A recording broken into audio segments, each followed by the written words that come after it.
Let's roll. Hi guys. Hi. How many of you have been to Tennessee? Oh, everybody, cool. Okay, so I was born in Tennessee, so if I occasionally speak with a southern accent, that's why. So, we moved from Tennessee to southern Indiana when I was 4 years old. My parents were originally from Indiana, so we just kind of moved back.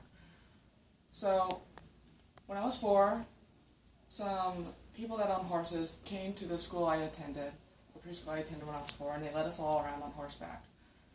It was probably the first time I was introduced to horses, and honestly, it's probably unlocked my permanent love for horses.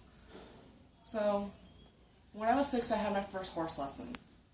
I got there, and I remember learning how to lead the horse, groom it, put the saddle on, and then I got on the horse, and I learned how to steer the horse, make it stop, walked in circles, all that. And then afterwards, the teacher showed me a separate pasture where I saw a baby horse for the first time. And after that, I was probably hooked. So when I was 9, my mom signed me up for basketball, basically because I think my dad wanted me to play. So I remember feeling very clueless because it was my first time. I didn't know any of the rules. And I'm pretty sure I didn't even touch the ball the first time around. So after that,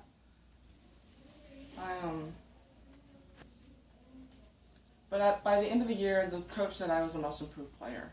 So I ended up learning a lot. So a few years later, we moved from southern Indiana to Whiteland. And I overheard my mom say that she wanted land, space. So I'm like, as long as we're going to have land, I want horses.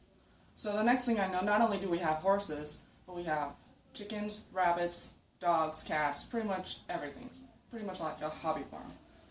So, and my parents bought me 2 horses, and I continued riding the horses on my property, and at the same time, I took lessons at a local stable. And then, about a year later, I joined another church league, basketball church league, and I continued playing there. But I was throwing the ball on accident during one particular game, and I got to bring the ball up the court, which is not something I usually do, since I'm tall. And after that, I learned a lot, and I got to enjoy playing other positions, even if they were on accident. So not long after we moved, we joined 4-H, and I learned that I had an interest in cake decorating from my grandmother. And so I made a cake for 4-H, and at the same time I prepared my horse to take to the fair.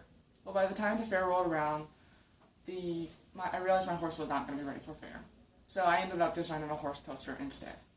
So I ended up getting reserve champion on the poster and a qualifying ribbon for the cake. And then we joined a homeschool co-op group. This co-op was unusually different than most. It was less academic and more fun classes. They had cooking, drama, and even game days. So in this co-op I learned a lot, like how little I knew about cooking, how bad of an actress I am, and how much I dislike Shakespeare.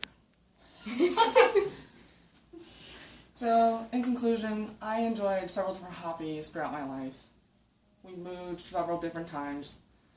When I was little, we moved from Tennessee to Indiana, and then we moved from southern Indiana to Whiteland, and that's where we are now. We bought a farm, we have horses, we have pretty much a petting zoo. So over the years, I learned how patience and practice can really develop your skills. So I learned that being patient with yourself and with your animals, or with whatever it is you're doing, can just improve and just keep you calm.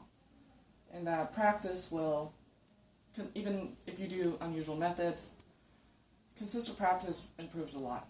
Because if you don't, you just get out of habit. So I believe that I've learned a lot over the years, and I've had a pretty much good life. So in this class, I hope to improve my skills, and I hope that I'll learn something about myself.